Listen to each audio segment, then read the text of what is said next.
Thanks, Rory. Is there any public comment? Public comment?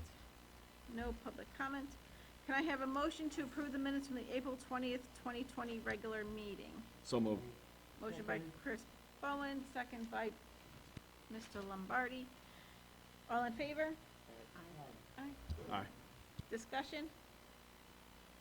Motion carries 7-0. Oh, one abstention, sorry, Alberta. One abstention. 6-0-1. No Alberta's abstention. Approve the minutes from the April 2020, 2020, oh my God, it's a tongue twister, annual town meeting. Motion by Trish Danka, second by Bob Finley. All in favor? Opposed? Abstain? Thank you. Oh, Rob Van Egan's extension. Motion carries 6-0-1, 2020. I said 2021? 2021. These should be all 2021, sorry. Yep. Approve the minutes from the April 2020, 2021, 22-21 special meeting. Motion by Pat Lombardi, second by Bob Finley. All in favor? Abstention? Rob Van Egan's extension. Motion passes 6-0-1. First Selectwoman's report. Well, I'm finally glad that we're all able to meet together here and have our meeting, and I'm not looking at a computer screen, trying to follow a computer screen. First Selectmen's report. Today is the budget referendum. It's normally on the first Thursday in May. We had to move it due to the COVID vaccinations, so it's the first Tuesday today. Polls close at 8 o'clock. Hopefully everybody was able to get out. At 6:45, we had 465 people voting. Compared to last year, we didn't get to vote. 2019, we had a total of 767 people vote, and that was from 6 a.m. to 8 p.m. We're currently in negotiations with Public Works and the town clerks. Just want to congratulate Whittemore Ice Cream, grand opening last Friday with the new owners. This Saturday is the grand opening of Lena's Touch in downtown Seymour, right next to the law offices of Attorney Potash.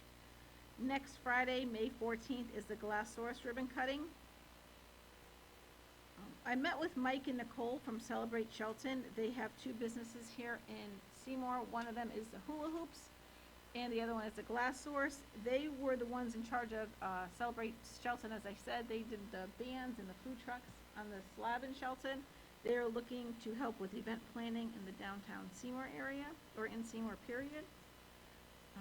I am meeting with the owner of Housatonic Wire to see if we can possibly work together on some kind of a agreement in downtown area. Wanted to congratulate Alex and Trish Dink on the birth of their grandson, Alexander, another Alexander. Thank you. And also the Lions, Seymour Lions' first cruise night of the season is this Thursday at the Tri-Town Plaza. And that's all I have for my first Selectmen's report. Monica, I will type these up and get them to you. You're welcome. Number 8, discussion and take passable actions regarding the Culture and Arts Commission's request.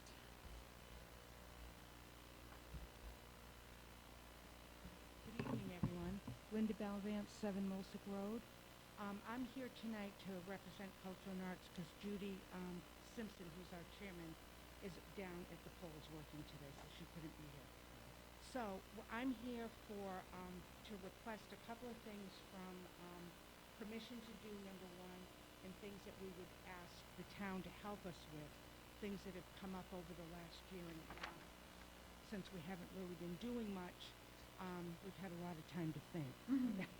With that, like we did at home, we came up with a lot of projects and whatever. So what I'm going to do is give you what we have in mind, and you let us know whether or not that's a possibility. And then my last request, I'm going to present someone that's going to speak to you in regards to the train station. Okay, great. So I'm going to start with asking for Mr. Jarvis's help. Obviously, that involves electricity. We found when we did the Christmas lights at the Broad Street Park, we string lights on the poles, and when you get to the bottom, there's a plug, and that's how you get your electricity. 2 of the poles, the plugs don't work. The light pole works, but the part that you put the plug in, it's either broken or it's just not connected right away. So it's pole number 3 and pole number 5 if you're walking from the gazebo towards the obelisk. It's those 2. The lamps work, but the plugs don't. If he could fix those, that would be helpful at Christmas time when we plug in the lights. That's probably the only time it's ever used. And then we would also like Mr. Jarvis, this is a little bit bigger of a project. Over at the train station, as you know, we decorate at Christmas time, and we light the poles, and, you know, we do our thing. And normally, we have to run an extension cord from the lights, hang it in the air. There's a telephone pole behind the fence, and it has a socket of, plugs in it. And we plug in there. Anybody can walk over, reach up, unplug the extension cord, which unfortunately they do a lot. There's not really much we can do about it, and it will go nights without being lit up until one of us drive through town and say, oh gee, the lights are off, so we get out and plug them in. Some people can plug them in. People like me can't reach. If I don't have something in the car, I can't plug it in. But anyway, it is a problem. So what we would like Mr. Jarvis to do, if it's possible, put an electrical box on the roof of the train station. So you're facing the train station over to the left, close to the edge, put an electrical box with a plug in it. A box that would have a cover over it, so that when we do our lights and we plug in the extension and we plug it in, then you snap down a cover, and whether you screw the cover down or it's a padlock or something, so that that extension cannot be pulled out. And it will, connect from the top. It'll just wrap around the roof. Hopefully the box won't be too far. We'll be able to reach it with a ladder. And then that hopefully will solve the problem of people unplugging. Because what happens is a lot of people, when they're waiting for the train, they use that plug downtown to charge their cell phones. And so that they go and they use it, which is fine during the day, but then they don't plug the extension cord back in. So if we could have those 2 things done, we would really appreciate it. And then in keeping with the train station, in our working there, we work there all the time. We put decorations in the fall, and we put decorations at Christmas time, and we put the flowers that are up there in the summer. So we're there a lot. And the plexiglass, one of the windows is broken, and the other, plexiglass, it doesn't last that long. It's got scratches and gouges and whatever. We were wondering if possibly we could get the plexiglass replaced on the windows, and maybe Public Works could take care of that. So that was another suggestion at the train station. And there's a door on the train station on the track side. The door is metal. It is rusted. It is warped. It is dented. It's a mess. And we don't really think that if you think about it, you don't really need a door on the train station because, it's open all the time because it doesn't close. So God knows how many years it's been like that. I think we should just remove the door. Just take it off and just leave an opening because it's open all the time. The snow does get in there. The rain does get in there anyway. And then you wouldn't have to, we were thinking of, how could we give it a little loving care and dress it up, and you really can. It needs a new door, and they are expensive. They're very expensive. If it was the same kind of door that's on there, because it's metal. So we would just like permission for Public Works to take the door off, if that was okay. And so, let me just see if there's anything else.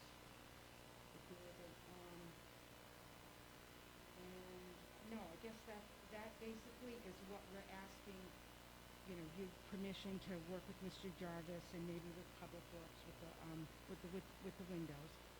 And then the last part of my presentation is because again we're at the train station a lot. We decided last fall when we were there, putting up all our decorations and whatever, and looking around. I don't know if you've ever been up close and personal at the train station, but it needs a lot of TLC. It needs to be cleaned, it needs to be power washed, it needs that kind of thing. So we were thinking of, that's a good project for our group in the spring.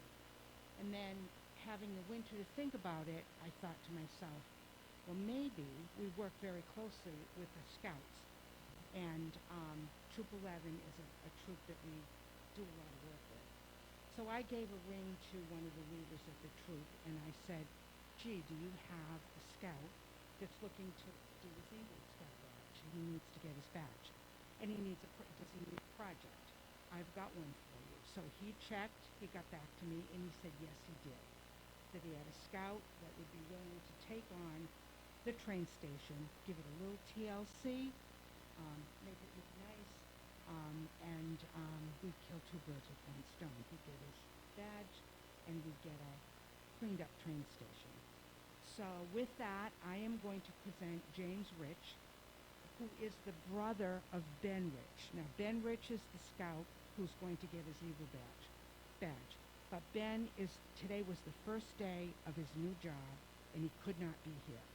So it being that it was a last-minute thing, his brother James, who's on their Eagle Scout committee, is going to present for his brother.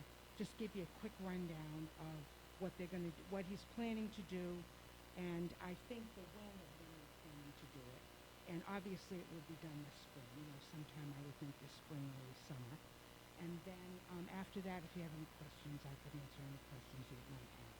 Okay, thank you. Okay? All right, Jen?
Thank you. Nice job. Can I have a motion from the board?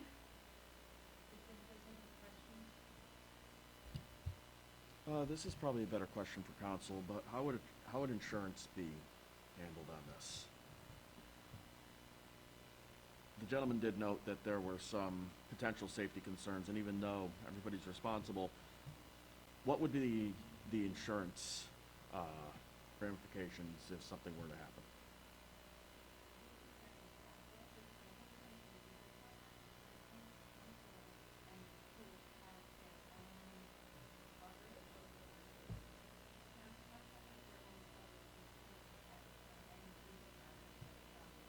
So you would be under Eagle Scout, liability?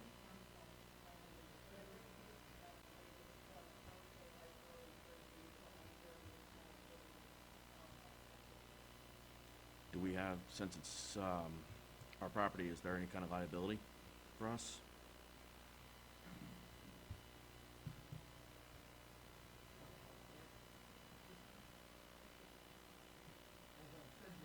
No, there you go. As I've said before, anytime there's an activity on your property of any sort, you're increasing your potential exposure. Now, it is always helpful if there is insurance from another source. And one of the things that we have typically seen is proof of coverage, sometimes naming the town as an additional insured for a one-day activity, or this is a week, I think. Those are the sorts of things that could be done. A hold harmless and indemnification from the Boy Scout troop.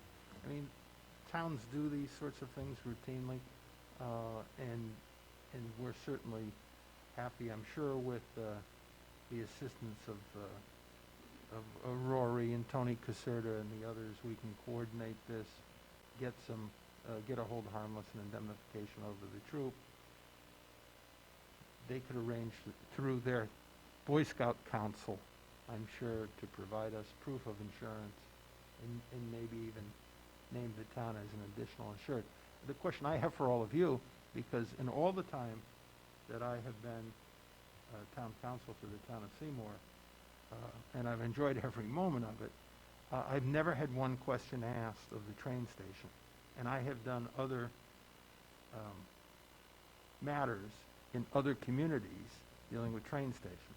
And many times, for example, the train station in Stratford, most of that property is actually owned by the by the state of Connecticut, and it's leased by the town through a Department of Transportation lease. And I don't want to unduly complicate this, but if it's a similar situation here, and I don't know that, but if it is a similar situation here, it's one of those types of things I'd like to take a look at the underlying lease document. Yeah, Yeah. literally, it was as soon as he was done. Please understand that So- I'm not trying to be Oh, no, we want to see this Debbie done. Downer. We wanna see I this want done. this done, and I want to support you 100. Awesome. We just have a responsibility to make sure that everybody's covered. I'm sure the Boy Scout Council has coverage and can accommodate us on this. Believe it or not, the fact that it's the train station, the last subject I brought up is potentially, I don't know how title is actually held to your train station, the town of Seymour's train station. Is it owned by the state of Connecticut? I've Leased heard to in the- the past that we couldn't do anything there, but I don't want to say that too Well, we'll- completely, but, because that was going to be my Yeah, question. so, But if we don't own it, maybe we could then reach out and ask for permission because we lease it. Absolutely. to have it Right, fixed and up. they're not fixing it, so. I'm Right.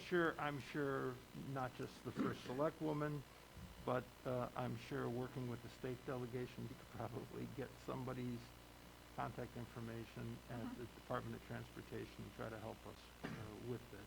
Right. On the other hand,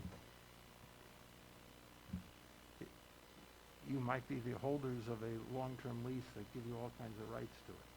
So, Excuse me, Priscilla, as we all know Priscilla is Yes. from the assessor's office for forever. She just whispered in my ear, we do own it. we own it. We own the train station. Okay. Isn't that interesting? That is, That's She not would be typ- the that's one not that knows. typical. well, it's not along the shoreline. Right.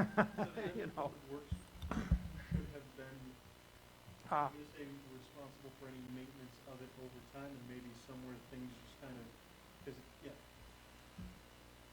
We can talk. I know in the past that Metro North was getting in there and was power washing the floor and the plexiglass. That was being done for obvious reasons, because people just, discard their trash and their litter, have no, those cans right, They were. right.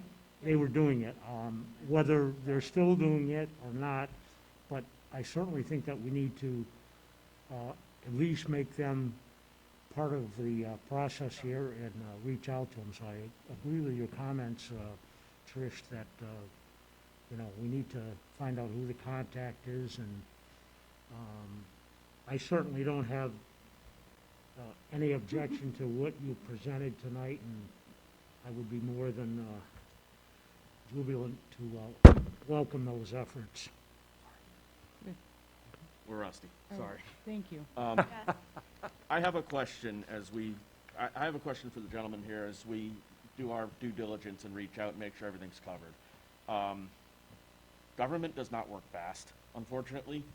If this were, do you have flexibility possibly to push back this project?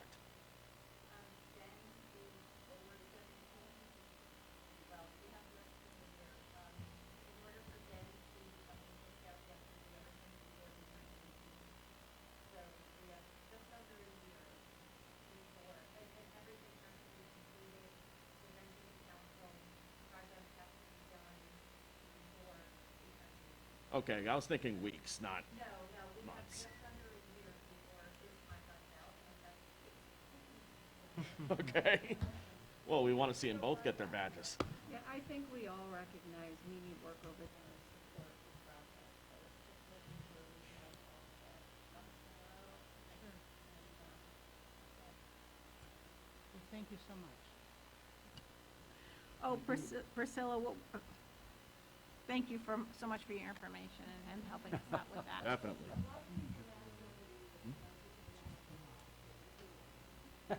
Thank you, Priscilla. And we'll have Jarvis get a hold of you as well, Mrs. Bellavance. No, we have to vote on it. Can I have a motion to move this forward, please?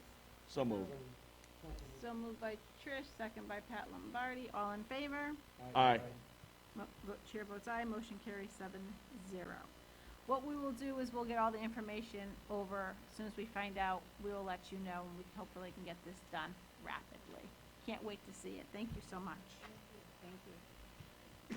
Discussion and take possible action regarding the assistant tax collector.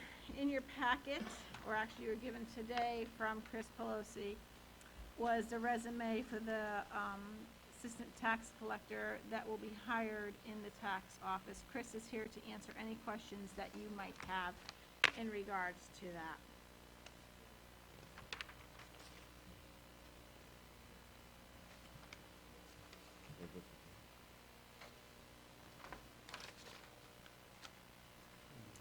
This is not a director's position, this is an assistant's position. She reports directly to Dana Flack in the tax collector's office.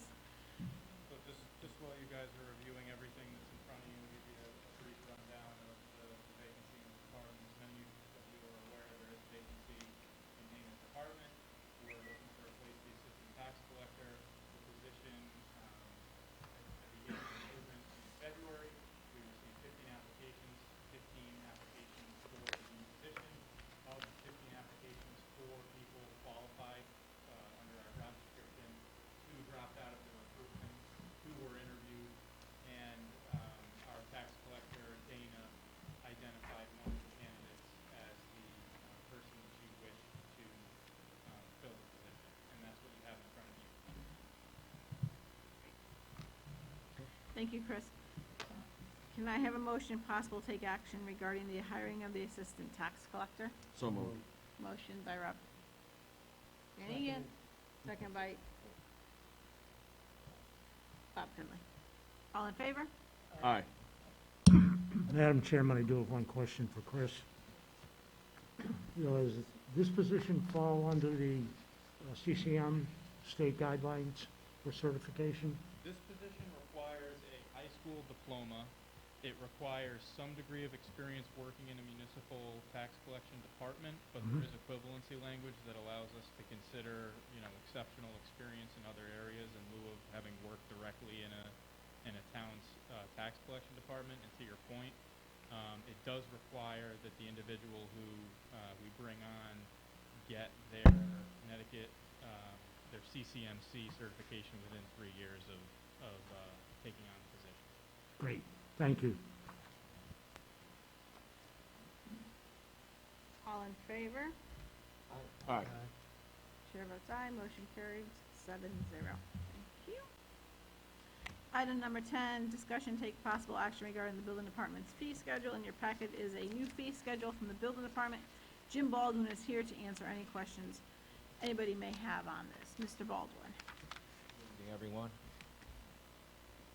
This was brought up during the budget process as our department was with the Board of Finance. The question was, came up was if we were considering an increase in our fee schedule. I believe the last increase was approximately 4 years ago. So we put together some scenarios, which you have in front of you. These are in line with other municipalities in the Naugatuck Valley and throughout the state. So basically, the basic flat fee permit is $50. That's based on what it costs the town, basically, for to get the permit out and get the inspections done. Usually those are smaller projects. The state of Connecticut has not increased their fee, and again, it is 26 cents per thousand that we're accountable to send to the state for every for all the monies we collect. And I believe 2 years ago we instituted the administration fee of $10, and that goes on every permit. Okay, so from 1,000 to 3,000, it's a flat fee of $50, and then a 10 administration fee. The only thing changes there is the 26 cents increases to the state of Connecticut. Between the $4,000 and $100,000 mark, that's the majority of the permits that we see. That covers anything from air conditioning, could be solar, could be generators, small additions, decks, pools. That would be based at $15 per thousand. And then, in thinking about this, many municipalities, I believe such as Lake Derby, it's $15 per thousand flat fee. Beacon Falls is the same way. It gets a little cumbersome, and where you start hitting people a little bit harder there are the people that are building, sizable additions to their homes, new homes, in the commercial area. So, at the $100,000 mark to the $200,000 mark, we step down and we lower it by $1, so it's $14 per thousand. And then on the bigger projects, 200,000 and up, we go to $13. And again, that actually keeps us a little lower than a lot of the other communities in the valley, but actually raises our revenue a little bit. So hopefully that would be an acceptable way to go. We would start charging for certificates of occupancy. $100. Those usually require, they could be multiple things. Certificate of occupancy for a new project or a change of use. That comes in a lot with commercial areas in the downtown area and other areas where, they're constantly changing business, maybe to a restaurant or something like that. It's not considered an occupancy change. Certificates of compliance are asked for. That's a certificate that we give out. Banks require that on many projects that they're loaning to. And then also certificate of mechanical approval. We're seeing a lot of that now with the new banking regulations. Everything's searched. Every real estate transaction lands in our office. So we looked at that and saying, hey, if you need the certificate for that, it's $20. So that's what we put together here. So I worked a little bit with Rory, got some feedback, and again checked the other municipalities. And again, I don't know, the Board of Finance obviously would like us to see it brought right to maybe the higher number. Some towns do have a different rate between their residential and their commercial. Usually commercial is a little higher. I didn't really feel that that was, especially in today's day and age and what we went through, maybe now is not the time to do that. So you have the information in front of you, but, so if there's any questions. Is it worth having, so you have four tiers, right? Is it worth having four? I mean, if you were to look at last year and you volumetrically said, okay, this many were in the 1,000 to 3,000, this many were in the, is it worth having four, or can we knock it down to three and just have two prices? I mean, I'm just wondering if it's worth having the four. Yeah, we could. My thought along that line is the majority of our permits are between the 4,000 and the 100,000. Okay. So by that being a few bucks more, that's where we're gonna increase our revenue. Right. And the projects that are 200 and up are usually only, construction of new homes now and our commercial projects. So we're actually lightening the burden a little bit there, because we don't want their, it's hard to tell someone that's building a house nowadays, your permit's $5,552, and, it takes them back a little bit.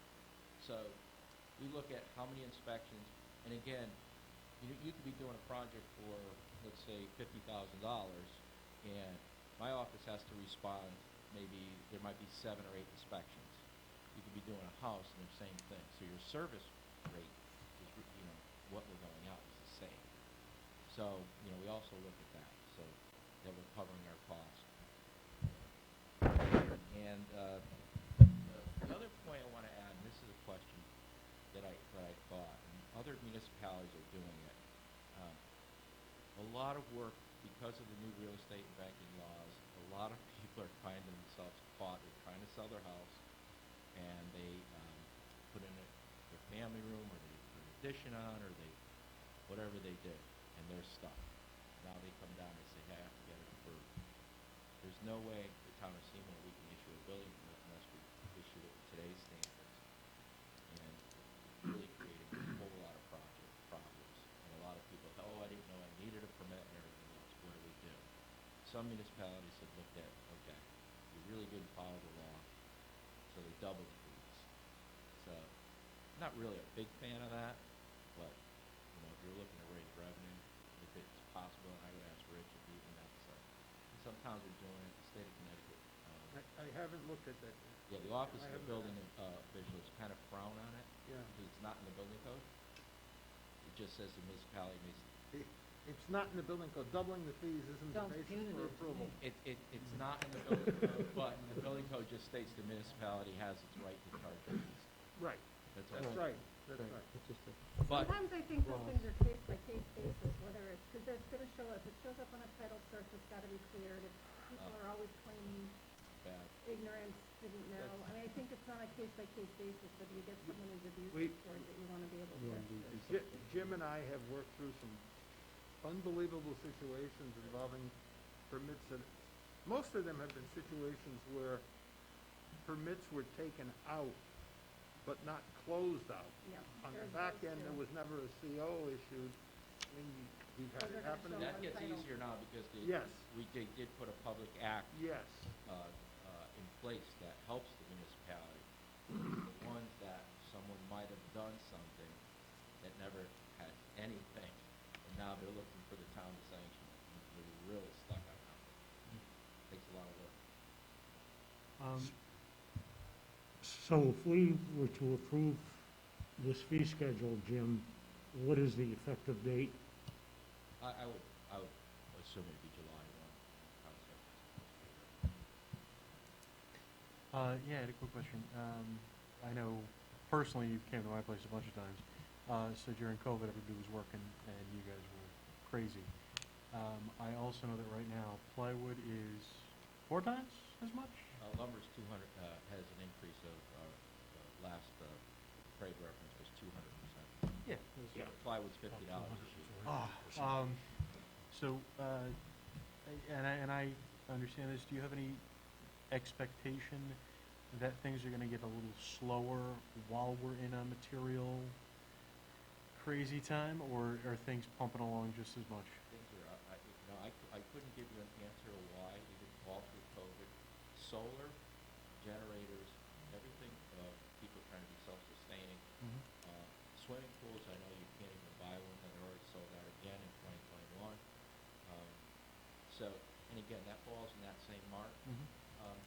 I work in another municipality, and believe me, with a higher fee schedule, nobody, in that range, nobody even questions it. They're just happy. They're gonna sell their house for 40% over anyway. They're just happy to get their permit, and anybody that's got in trouble, they'll pretty much do whatever they have. Pay their way But out. I only bring that up Yeah. as a sidebar, not looking to introduce Right. anything on that, but I think people can sign waivers, I've heard people signing waivers to use, Jim, what is it, a little aluminum instead of wood to I'm sorry. build the frame? I'm sorry. People can sign waivers to use other material, Mhm.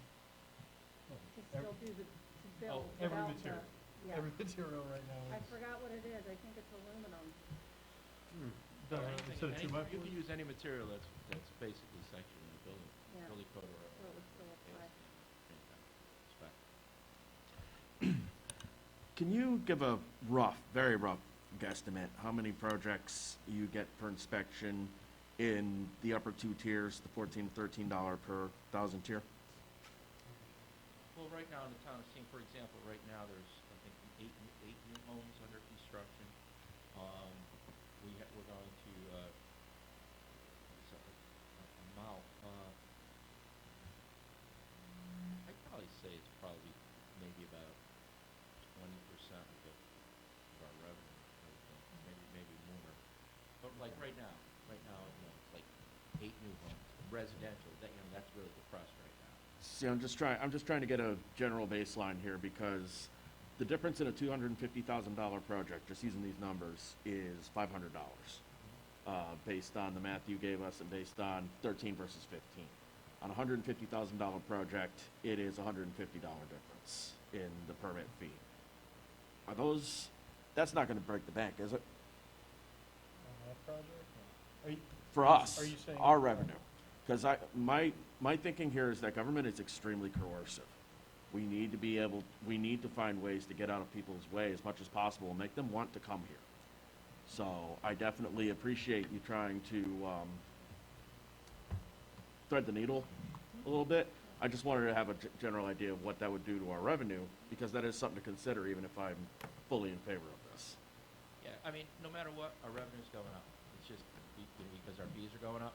But you look at it, that's exactly what I tried to do. I tried to thread the needle on this, being a former builder. We would never like writing out a check to a municipality, no matter what the case was. But this doesn't put all the burden. And again, if you're putting in a swimming pool and it's a $9,000 job, let's say, it's the difference between 9 times right now it'd be $12 per thousand to 15, talking $27. So no one's gonna. It doesn't, It's, yeah. I don't think Yeah. I don't think we're gonna get any pushback at the window saying, "Oh my God," but again, it's in line with other communities. Exactly. And actually, it's more competitive than other surrounding communities. On the higher end, it is, yes. Is there no further questions? Can we take a vote on this? Yep, Motion to approve? Motion by Pat, second. second by Bruno, all in favor? Aye. Aye. Chair votes aye, motion carries 7-0. July 1? July 1, Yeah. yes. Yep. We need, Good seeing you. can I have a motion? in before then, save that $20. That's right. Can I have a motion to table item number 11, discussion take possible action with the Brycer Fire Compliance Software Agreement? Motion by Bob Finley. Second by Al Second. Bruno, all in favor? Aye. Aye. Thank you. Item number 12, appointments. Dave Cornoyer, Planning and Zoning Alternate, appointment 2 years, May 4th, 2023. Motion by Pat Lombardi, Second. second by Bob Finley. Cheryl McMahon, Conservation Committee. Oh, sorry. All in favor? Aye. Aye, motion carries 7-0. Thank you. Cheryl McMahon, Conservation Committee, appointment 2 years, 5/4/2023 is when it expires. So moved. Motion by Bob Finley, second by Chris Bowen, all in favor? Aye. Chair votes aye, all in favor, 7-0. Mike Skirdick, thanks. Culture and Arts Commission, reappointment 3 years, 5/4/2023. Motion by Bob Finley, second by Al Bruno, all in favor? Aye. Chair votes aye, motion carries 7-0. Great. Tax refund and abatement, I don't see any in the package. There are none. There are no transfers. Correspondences, we have this lovely, Jeez. Jeez. This lovely letter in We're not gonna read this into the record, are we? I think Rory has to read it in the record.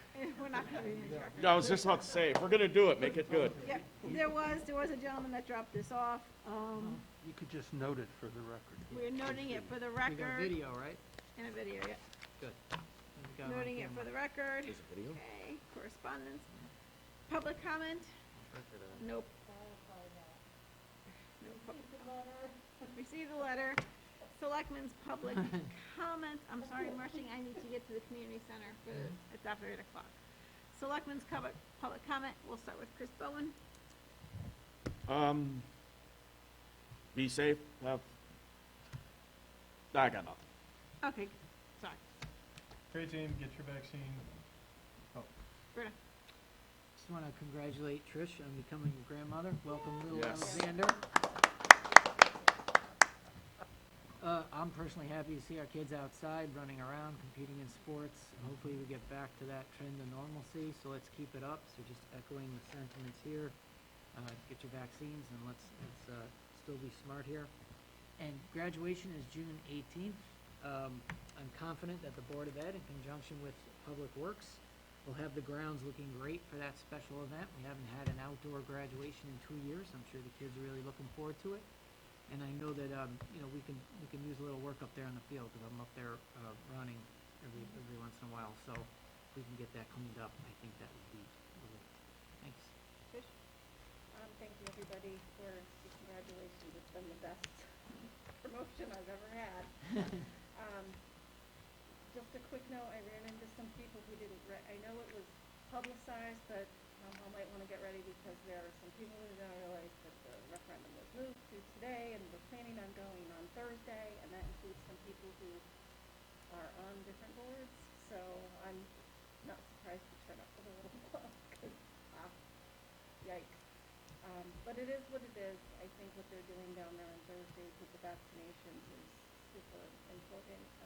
So everybody stay safe. I know I'm with Al, like to see the kids out. I'm glad to be out. But I also have, myself, 2 employees who are out with parents in the hospital. Both don't look like they're going to make it, and they're recovering from COVID, so it's still super important. Community and all of us to still stay safe and not get too comfortable just yet. We're in the right direction, but everyone just play it smart. And that's all I have this evening. Thank you. I'm just excited to see an outdoor graduation this year, and parents and Absolutely. hopefully family can attend there, and that's gonna be a good thing to just get back into the norm, so.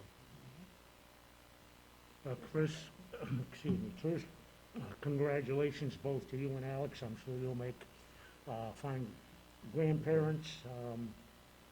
It's nice to be back in the Norma drummer room, even with our masks, so good for that.